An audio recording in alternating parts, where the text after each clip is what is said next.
ఈ రోజుల్లో చాలా మంది రైతులు తనకున్న మొత్తం భూమిలో ఒకే పంటను వేస్తున్నారు.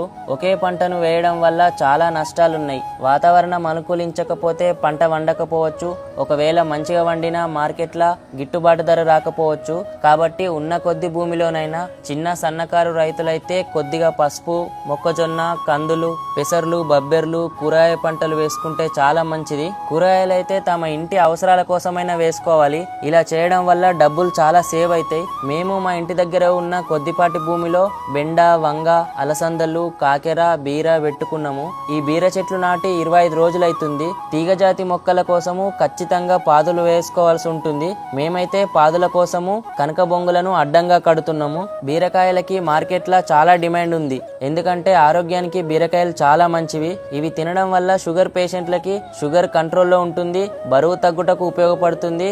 ముఖంపై మచ్చలు, మొటిమలు ఎక్కువగా ఉన్న